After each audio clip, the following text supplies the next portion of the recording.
Hello, hello. Welcome to Fempreneur True Confessions podcast. I am Angelique Lovestrong with Lady Powerhouse Solutions. Laura Brown with ODAA is not with us here today, but sending you happy thoughts. And she's probably watching. Hopefully, she is able to watch today. I am Angelique with Lady Power Solutions, and we have a heart-centered approach to offering project and event management to women entrepreneurs who are on fire. They're out there lighting up the world with their passion and drive, and we help them achieve their mission in the most authentic way possible. And Laura and I do really similar things. And we started this podcast because we saw that there was not a lot on social media, on the interwebs, about the struggles and the challenges we were having in our businesses. What we were finding is lots of shiny objects and lots of produced looked like everybody had their shit together, and we're wondering why the hell we're struggling. And why am I having this challenge? Nobody's talking about this. And so, what we wanted to do was create a platform for female entrepreneurs to come on and not whine, not complain, but to share their stories and how they overcame the challenges during their entrepreneurial journey so that we can talk about it. We can normalize what it sounds like when female entrepreneurs are real with each other and support each other. So that's what this podcast is all about. That's what Fempreneur True Confessions. That's what our mission is about. We want to empower women in business and in life, right? To live authentically, support each other, stop competing. We are all about collaboration over competition and an abundance mindset because we believe there's more than enough to go around. So why not help each other and talk to each other, talk about each other, but in a good way, right? So anyway, we're here to normalize the challenges and share the lessons that we've learned so that we don't have to feel like we're out here trying to do this alone, because you're not alone.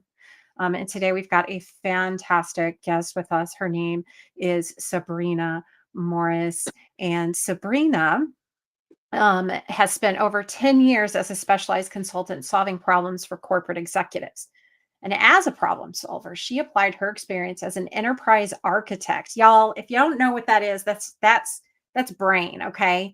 And she used this across all aspects of business. Her background as a strategic business analyst, change strategist, systems architect, and software designer impacted her effectiveness as a problem solver. In addition, she leveraged the wisdom of her mother, which we're going to talk about today. I can't wait, who was a successful real estate investor and entrepreneur. As a passionate problem solver and writer, she helps those who want more than the status quo, those that are looking to make a unique shift in their lives and desire a lifestyle transformation. Welcome, Robin.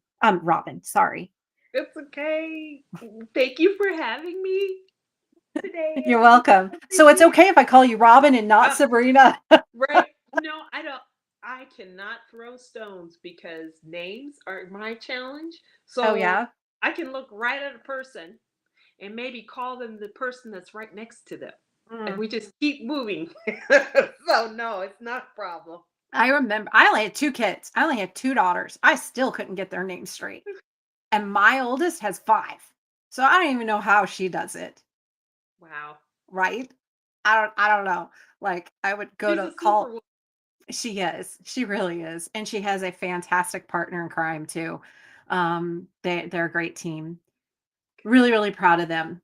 Um, but one thing that did not come up before. So I'm gonna throw her a curveball. Oh, good. So you are a writer. Are you writing anything right now? Ooh, I've been challenged to write something right now, to be honest. I met Mhm. with, and okay, we talked about names. I see her face, but the Right? name stored somewhere else in my brain. She challenged me because I travel the world with God and my angels. And there are so many amazing experiences that I've encountered on that journey. And she was like, you need to do, well, she didn't say need, but I put that word in there so I don't, Mhm. let myself off the hook.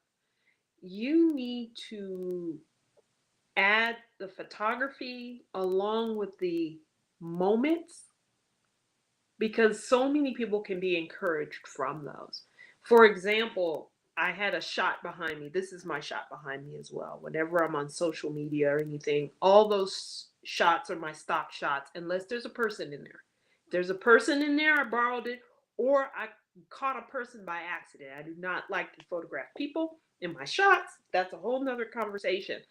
And in those shots, I had one where I photographed a llama monkey. One of the ladies told me it was a llama monkey in the jungle. And I did not use a telephotic lens. I could reach out and pet her, which I would not do. Audience, you do not pet wild animals. It puts the human scent on it, and I can go on and on and on. So I photographed she and her baby, and we were real close. And she was like, "Oh my God, you were that close to that animal?" No, I go, yeah.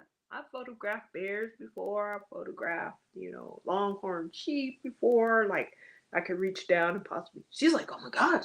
But that in itself can encourage people to fear not.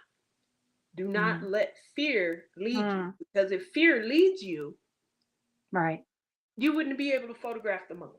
All right. So that's what we're really supposed to talk about today. Oh, That's awesome. Not being led by fear. mm-hmm, Because I mean, that's something that's come up in conversation recently.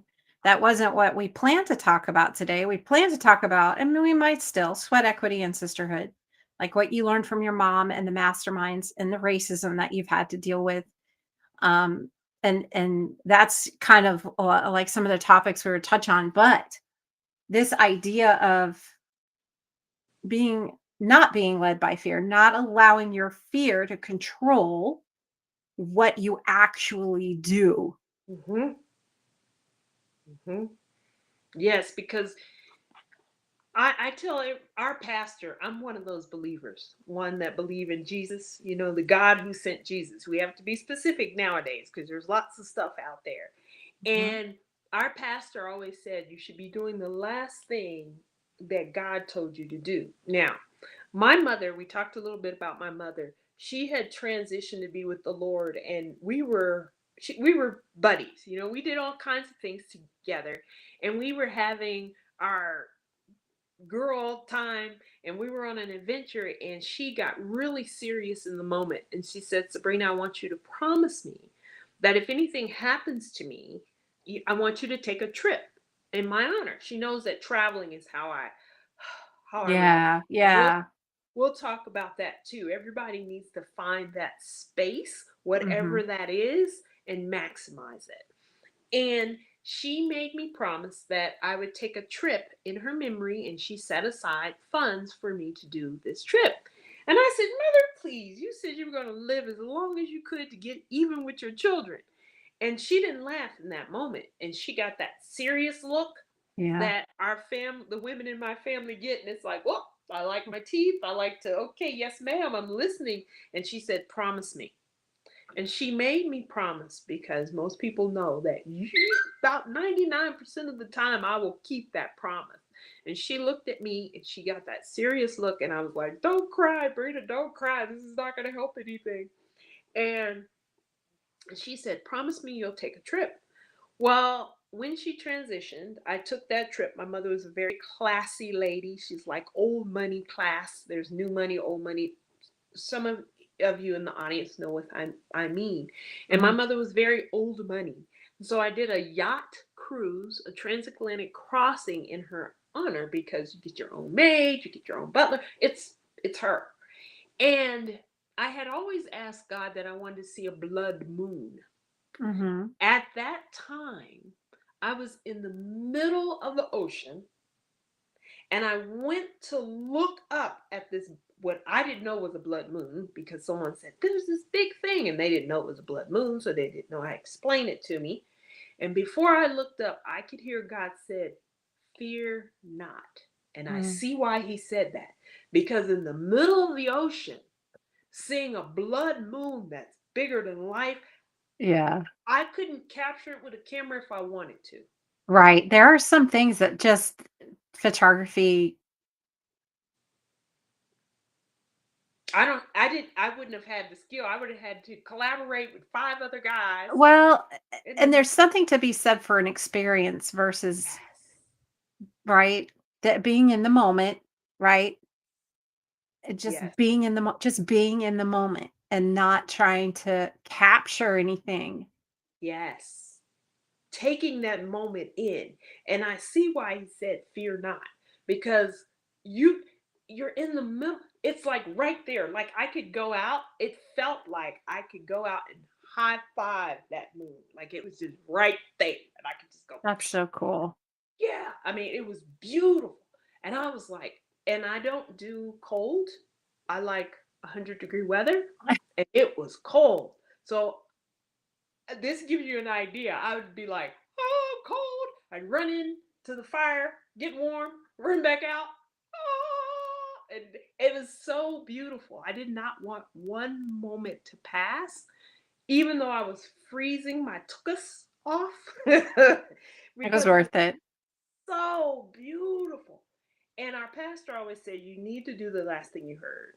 And God told me that for many, many reasons. Because when you want to do great things, a lot of times you will be alone, feel like you're alone. And I'm I glad feel like it. you ladies are having this podcast, because through this podcast, you can get some insight and say, somebody else has gone through that, Yeah. especially when you're a bleeding edger or a leading edger, or you're pushing the boundaries Yeah. of what other people say can't be done because they don't have the vision. Mhm. And yes, you will be alone, and you cannot fear, and you have to trust and push through it anyway. Very good. Period. Yeah, Period. it is what it is. Sometimes you even have to go. You have to have an outlet. I've talked to some people who do martial arts, some people who do boxing, some runners, and that's all they do. They pound it out. They What run is it. it for you? Ooh, for me, it is traveling, but I also like to dance. I'll Okay. dance. I also did martial arts. Now, when I was in corporate, I did martial arts, and Yeah. had, I had I imagine, feel that. I had imaginary faces on the bag, and it was like, yes, this feels so good. Yeah, I And actually got into that when I was in corporate as well. I had a heavy bag and a speed bag mm-hmm, in my basement. And I would go to, there was this gym that was a martial arts gym, but they also had other classes. But one of the classes was one of those aerobic, kicking, punching things. And so I would do those. mm-hmm. It's very cathartic, very therapeutic. It is. It is. And then when you imagine that face on the bag, you just kind of like, oh, this feels so Yeah. good. And then when you face the person the next day, you're like, Yeah. you know, Yeah. okay, let's start over. Uh, Like, okay, I guess I'll be back with the bag tomorrow. we have somebody watching live on YouTube. Hopefully it's Laura. But if you're there and you're watching live on YouTube, we'd love to hear from you. Yeah. Oh, it is Laura. She says, "Hey everybody." Hi, Um, Laura. yeah, yeah. Um, so glad to have you here today. Wish I could be with you live. Yeah, us too. Corporate can make you crazy. It sure can. Thanks for that. So let's let's uh let's move on, shall we? Move Yes. on to what I believe one of the things, and we actually just talked about this morning in a group coaching community, Mhm. especially female entrepreneurs. We need community, Yes. right? And you Yeah. mentioned that one of the things that you've had in the past, or that maybe currently, is a mastermind with other female entrepreneurs, right? Yes. And you see them every week, and that's kind of what this group coaching program is. Laura's over there looking at your outfit. She says she loves the shirt. Oh, thank you. There's a story behind this too. Thank you, Laura. It's from our um, so what So talk about your experience, why you even joined a mastermind, and then what do you think the best outcomes were from that? Like what area did you grow in? Ooh, that's an excellent question. First, you have to find the right mastermind for you. And that may take a couple of iterations. There's one lady, and we still have it. We meet every Tuesday evening.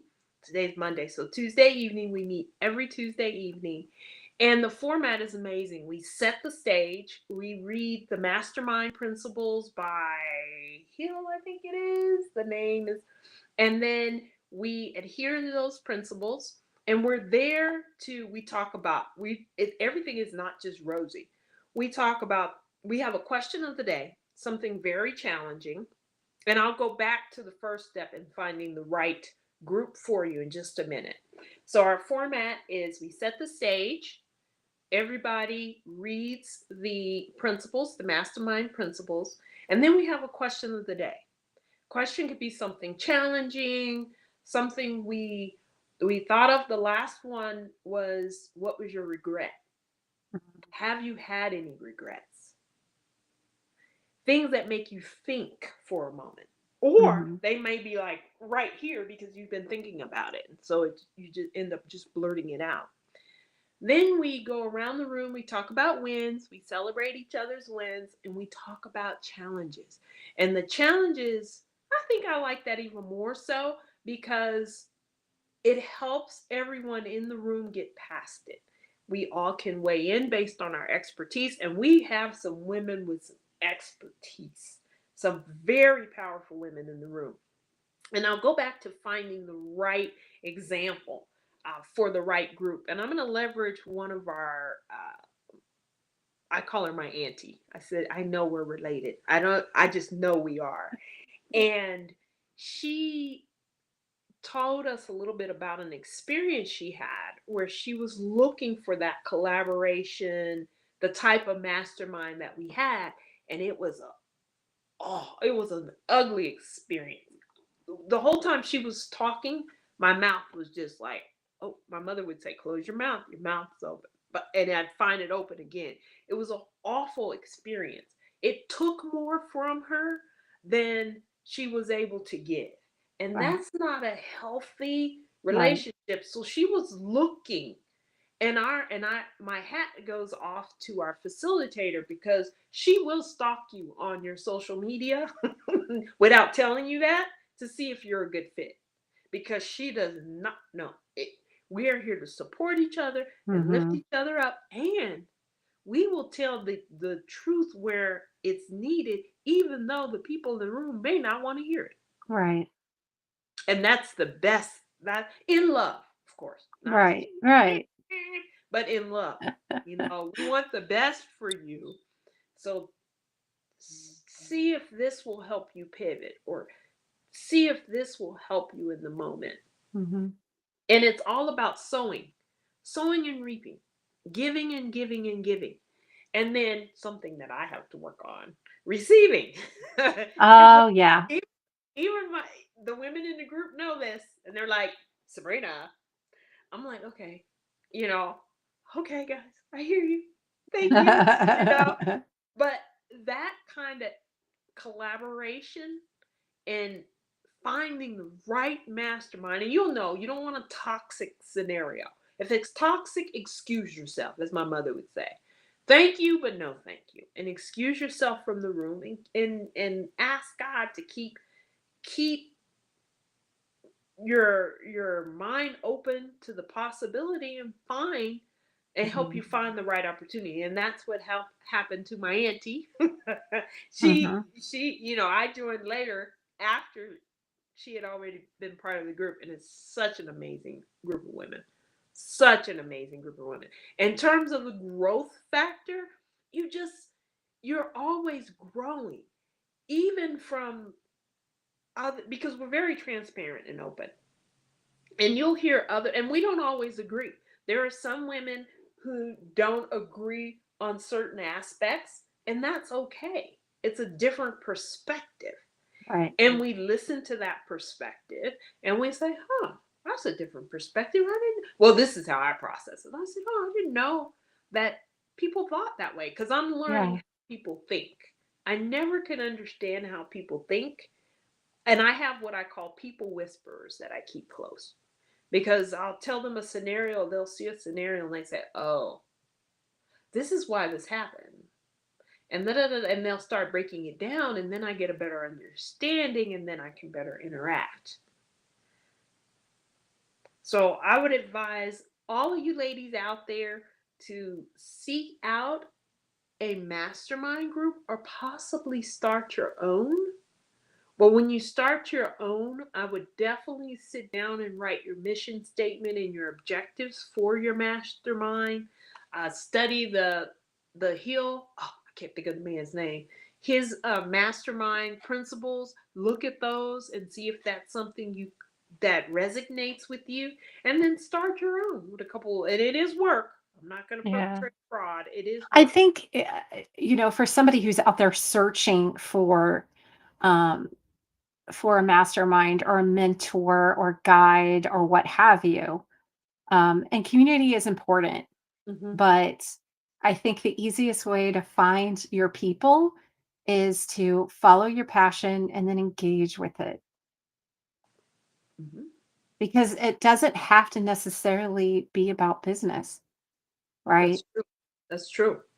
You know, and it can still enhance your life and affect your business and the way you do business. It Hmm. doesn't necessarily have to be specifically for business. It could just be, for you.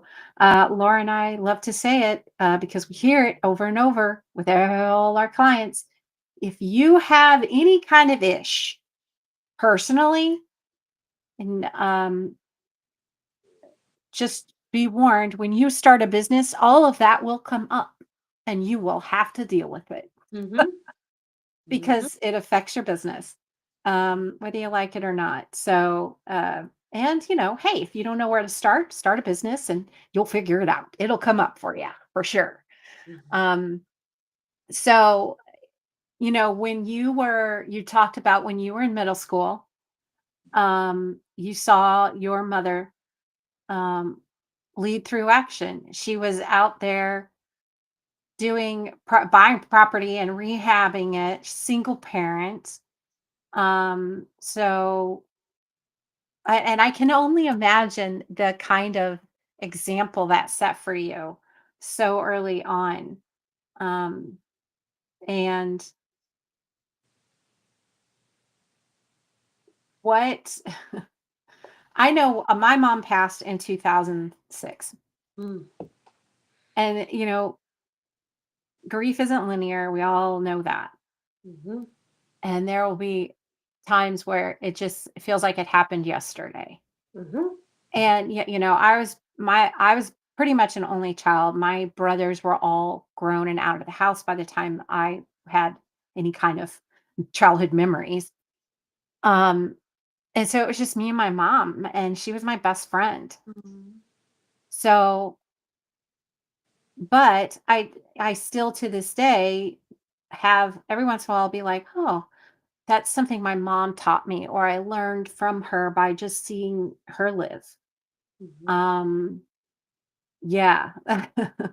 um, Laura just dropped a comment about what we were talking about earlier about starting a business. Yeah, she's echoing the best way to start a spiritual journey is to start a business. You can't run from your ish. Mhm. So how do you feel that your mom influenced your business, Wow, she's still influencing it, right? like your mother. When you're doing something, you say, "Oh, mother taught me that," And when you have that kind of relationship, I think it makes us so much stronger. And my heart goes out for those women who did not have that type of relationship with their mother because maybe it was an auntie, and you have that Yeah. relationship with your auntie, or it was your adopted grandmother, or your mother's, your best friend's mother. You have that relationship there. And that woman stepped into that role to influence you and build that relationship, that mother daughter like relationship. And this is a conversation for all those women who have that relationship. And then I always say, if you always wanted that relationship, you're still on this earth, it can still happen. God Right. sends somebody, you know, to you and to pour in your life where you can cry and they'll support you and tell you the ugly truth, whether you want to hear it or not, you know. So I don't even know where I was, Angelique. I got sidetracked. That's But okay. I did have a thought that popped up. I want to offer as well that I also learned lessons from my mother about what not to do, mhm, right? mhm, Or looking at her life and going, well, and being and judging. Okay, I'm judging, and I feel like she didn't ever really get to do what she loved. mhm, She mhm, was always taking care of other people and making sure they were taken care of. mhm, Um, and she never got to follow her dream completely. She did a little bit. mhm, She was a painter, and she that was always the on the fringes. The painting was always on the fringes when she had mhm, time, if she mhm, had energy. You mhm, know, after, her illness, and she had cancer twice and the kidney damage and dialysis, and it was always when she got better or when she felt better, and that kinda never happened. mhm. And so that's a lesson in itself too, Yes. right? Yes. For this Yeah. generation is, yes, we do get fulfillment and happiness, and I especially do feel that way when I take care of people I love. I love taking care of the people I love. I love spoiling them and just mothering, okay, for the most part. And that may be your love language. Your love language may be acts of service. And Yeah. and given that, my mother would always say, "Baby, just exactly what you said, Angelique." But she would put it this way, "Baby, you can learn from anybody, even if it's what not to do." Mhm. So, Angelique, I want to challenge you to say, do what Angelique wants to do in the memory of your own mother. Right. You know what I mean? It's like, Mhm. my mother didn't get to do this part, but I'm going to do it for the both of us. Mother, here's to you. And then go do that. Yeah. Carve out that time Yes. to do the things Angelique wants to do. Yeah.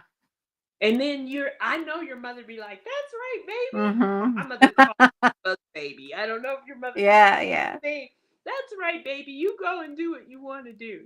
You go and do what you enjoy to do. for You sure. know, and then that will be your way of bonding with your mother because we were close with our mothers. It's like, okay, mother, I'm gonna go do, and you'll see. You know, you might cry. I'm not gonna lie, Angelique. You might be like, Sabrina, don't be good. You might be an ugly mess, but That's okay. yeah, it's okay. You know, it's part of the journey.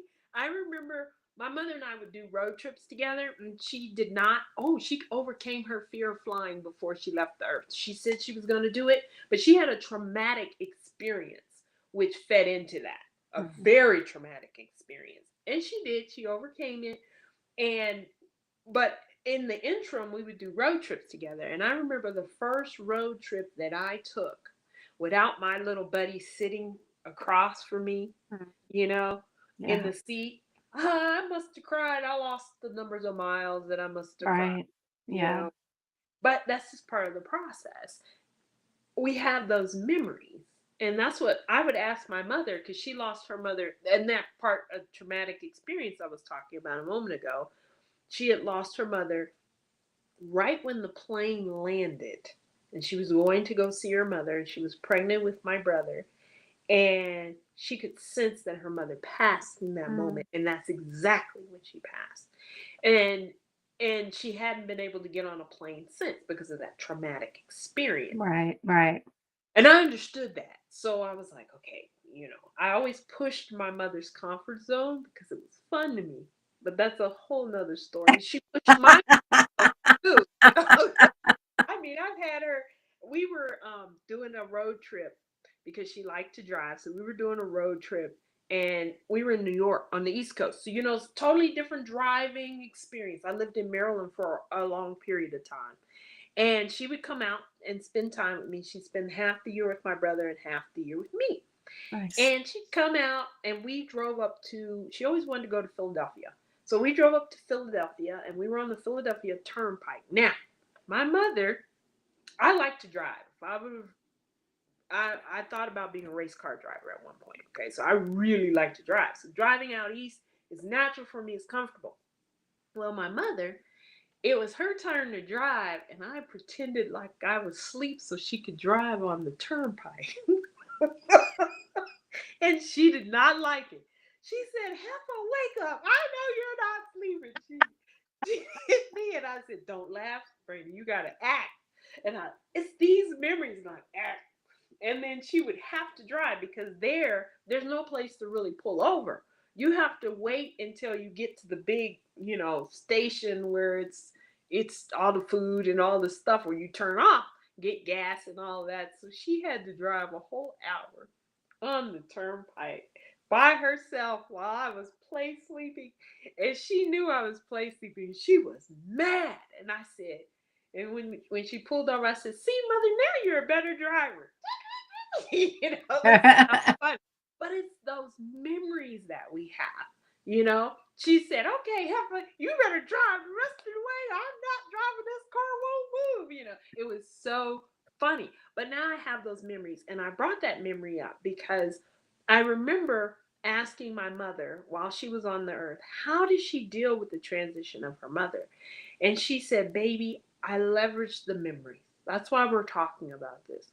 She said when things would get hard, because it never really goes away, you just learn how to live with it in a different way. Right. And she said, you will always have our memories. And I would ask her, I said, and then I would go, and I know this sounds crazy, audience, but while I had my mother on the Oh, earth, good. We're getting to the juicy part. yeah, while I have my mother on the earth, I would go and say, God, how am I going to deal about this? And I would cry because then I could call her the next minute. So I'd start dealing with the fact that she wasn't going to be here forever. And then we'd make more memories, create more memories. When's our next adventure, mother? What are we going to do next? Are you going with me? I remember once I had this trip to Alaska and I surprised her with, all expense paid trip to Alaska. Now, that really pushed my mother's comfort zone. Okay, really, because she was like, okay, I'm going to be on the ocean for how long and go to where? And she didn't come. She said, oh, I should have come. I was like, why didn't you come? Are you afraid? I tease her, right? And she said, well, we could drive to Alaska. And I'm like, no, we can't. We can't drive to Alaska. But then I found out that I think there is a way to drive You to Alaska. can, yeah. It involves some fairies, but yes. I was like, no, we can't drive to Alaska. Yes, we can. We can drive. I said, well, that ship has sailed, literally, mother. It's those memories. All of you ladies out there who have that special woman in your life, create those memories. Even if they say, oh, I don't have time to go to dinner, they like to go to dinner, surprise them, kidnap them, make them go with you anyway. Yeah. Just Yeah. those memories so that you can look back later and just, what I call cry laugh. Tears Mhm. might fall, but you're laughing in the process. Or you're crying one minute, you're laughing in the next moment. It's so healing. It is. So, And I think that while virtual connection is good and it's better than nothing, mhm, absolutely. mhm. Right. I mean, look at this podcast. It's completely virtual, right? Yeah, When yeah. you're listening to it, you're in your car, you're doing dishes or laundry or changing a diaper or whatever. Um, that's awesome. And we're in your earworms. I love that. I love that we can do that. Mhm. But there is so much more impact and power in connecting with people physically. And I don't mean intimately, I just mean in person, Right, right? Being right. across the table from each other, sitting on Mhm, the couch, just laugh crying Mhm. about your grief over missing your mother, Mhm. and that's a memory too. It doesn't have to be a trip to Alaska. It can just be going over to your girlfriend's house Mhm. unannounced. I was in the neighborhood, thought I'd stop by. Yep. Yep. What Um, you doing? yes, because we have gotten lazy. COVID kind of like, I'll just text, and I think people at first people were like, oh, now we can do real people things. But what we learned was how comfortable it is to stay home. We made home a sanctuary. A lot of women during COVID got out of bad situations Yes. because you didn't have a choice Right. anymore, right?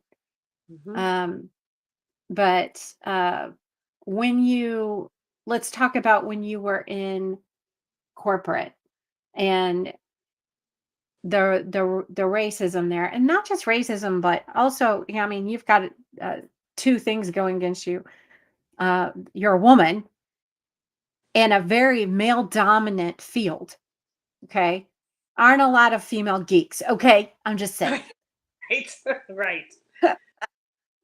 um, and but when you travel internationally, you saw that paradigm was different. Totally different. And you're hitting on something, Angelique, that just popped across my brain. And that's why I'm always saying, how do we get more people to travel outside of America? How do we get more people to go to other countries and experience a different dynamic? How do we get you, because it's so different, especially for people of color. When I had an opportunity, I always report into VPs, vice presidents, and above, like real VPs, not like in the banking industry. I'm not talking about those.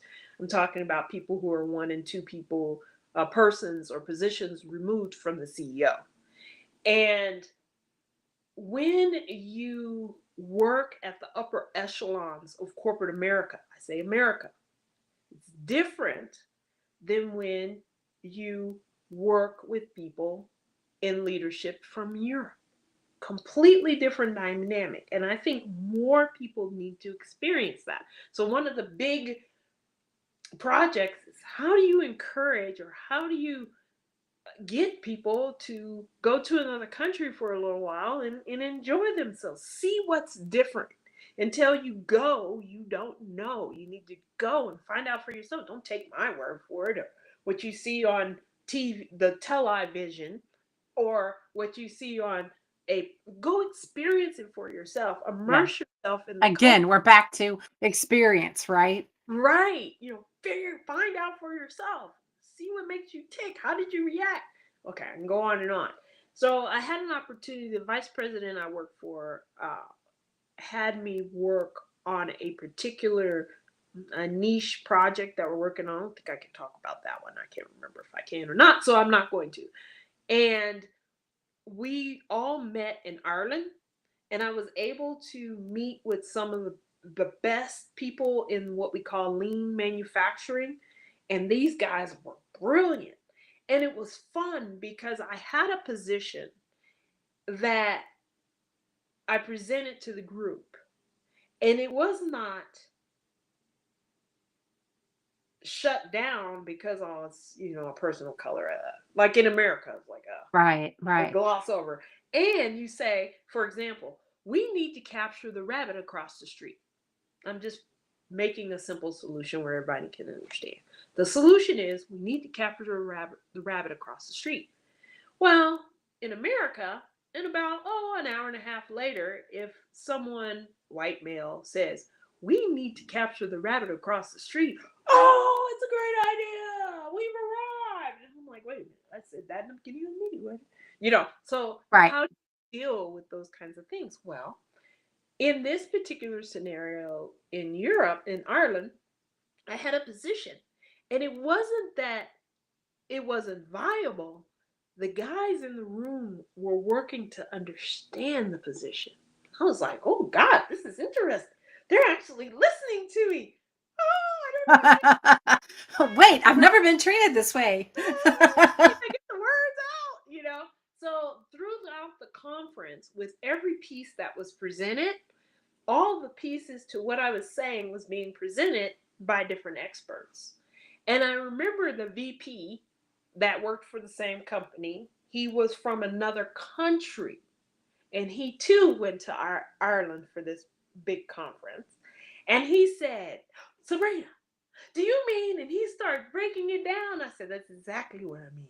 And he said, oh my gosh, that's brilliant. I have never had that happen before without a lot of resistance. And this Mhm. gentleman was like, he wasn't resisting the idea. He was in the state of, I need to understand what it is you're saying to see if it's a viable option. Mhm. Totally different perspective. And I Right. remember that VP saying, Sabrina, if anything ever happens, you always have a job with me. And I was like, really? And then it's happened a couple other times. I was working and interfacing with the CEO from another company that did enterprise architecture, if I could speak in this moment. That did enterprise architecture, and they had a tool that they leveraged, that they were developing to support what we did as enterprise architects.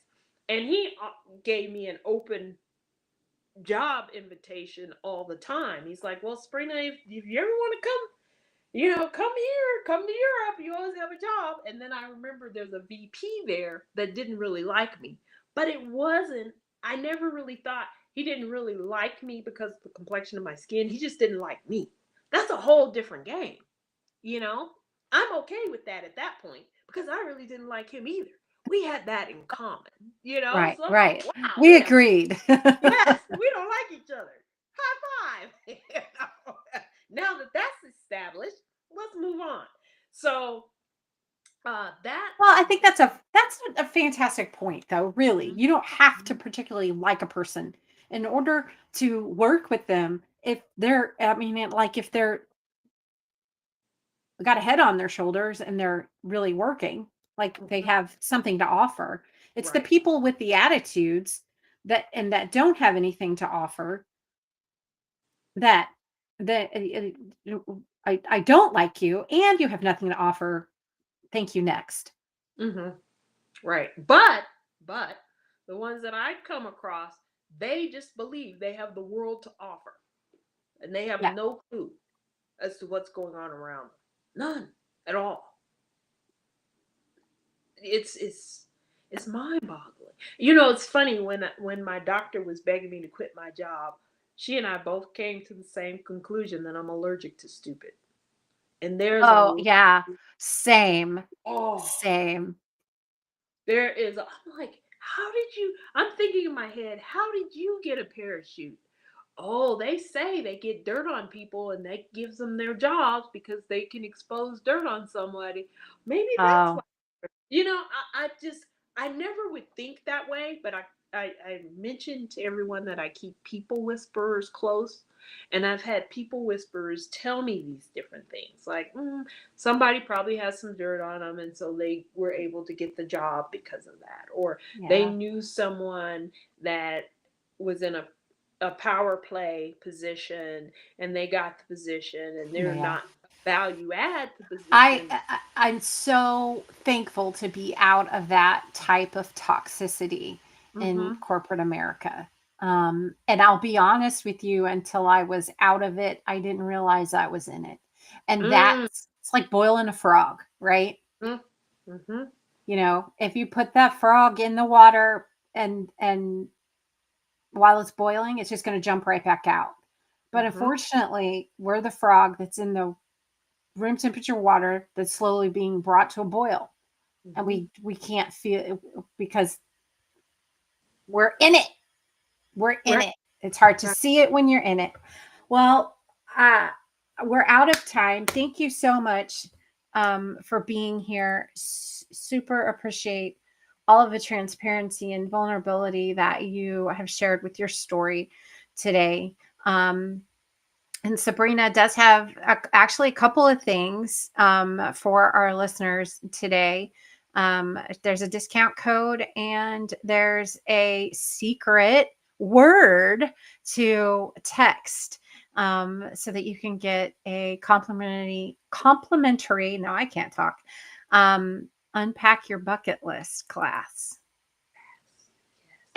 So if you text the word unpack to 970-645-7776, um, let us know your top 3 places that you've always wanted to go. It could be in America, it can be someplace I've never heard of. Because I was working for corporate America for so long, I just started traveling myself recently, right? And learned about the Maldives not too long ago, and it's at the top of my bucket list. Whatever place that you want to go to experience, we'll look at your travel style. All of us travel differently. Some of us like to immerse ourselves in the culture. They'll learn. I know gentlemen, a couple of guys I used to work with, they would learn a new language Mm-hmm. and go to that culture. Yes, that's the best way to do it, man. It Mm-hmm. really is. And then, so you also have a discount code for your website. And so, is that code what does that code do? That code will get you 10% off the Okay. clothing line. And I'm wearing one of the pieces from the line. Oh, Laura, that top. Oh, And this is when I went mushing. We're going to do a podcast tomorrow to talk about the mushing experience. This is where the no fear option, both of these dogs, there's 2 dogs here. This is when they were resting. We had run them 10 miles out on the backside of the Teton Mountains. And thank you. Thank you, Laura, for having me here as well. I appreciate you ladies for putting this together as well. Right, you can go out to the website and you'll get a 10% discount code on the athletic line. There are awesome. pieces that are made out of recycled bottle material as well. I love that. Very, very cool. So one of the things we like to do on this podcast to again model what it looks like when women support each other and collaborate instead of competing. We have the current guest introduce next week's guest. So next week's guest is Jennifer Fitter, and I hope I said that correctly. So Sabrina, take it away. Okay, Jennifer, we're so glad you're going to be joining us next week. Jennifer is a social psychiatrist with a background in fitness, and she's had almost 2 decades of experience as a coach through a one-on-one hypnosis. Okay, let's see if I can say that. I want to say hypnotic sessions and seminars and workshops. She helps her clients overcome their fears. Yay! Overcome Yes. Ding, fears. ding, ding. Yes, and insecurities. So they can feel more confident, empowered, and fulfilled in their life and business. Over the years, she has been featured as an experienced. Okay, let's see if I can read this. Okay, over the years, she has been featured as an expert and contributed to publications such as Tiny. Oh, I don't know what that is. Tiny Bada, Tiny Shape. Buddha. Oh, and then Huffington. WebMD. Good for her. So she's also contributed to WebMD and others.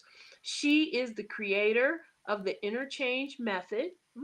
Good. Yes. Her own methodology based on a system that enables her clients to change their lives even faster. Nice. So Yeah. congratulations on being featured on WebMD. Right. That's big. That's really big. Mm-hmm. Um, so yeah, we're super excited about having her. And I love the way the universe just lines our guests up because everybody self schedules. and how we talked about fear today. And she's going Mhm. to really talk more about it next week. I just love how our guests fit together and it Yes. flows really well.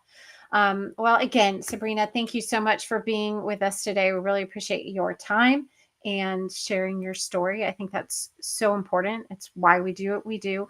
Our announcement for this week is we are still working on the free membership. We need beta testers. So go to ftcpodcast.com, click on community, and sign up for the wait list so that when we're ready to launch that, we can invite you in to see a sneak peek before anybody else does. Ooh, Yay! like that. I like. Awesome. All right, Thank you for guys. me too, and everybody. Yes, please sign up. I wrote it down because I'm going to do it. ftcpodcast.com. Is that Yep. correct? Yep. Yes. And we'll drop all the links in the show notes. So we'll drop the link for your website, the link for the uh, the session, and then the phone number. But the actual code that they text and the discount code, we won't publish that. They have to listen to get it. Yes, I See like how we do that? See how we are? Yeah. Yes, I like it. Yeah. All right, guys. Well, thank you for sitting around and chatting with us for the last hour. Listen to us chat. We hope that you enjoyed the conversation. And we will see you next week with Jennifer Fitter on Monday at 12 Eastern.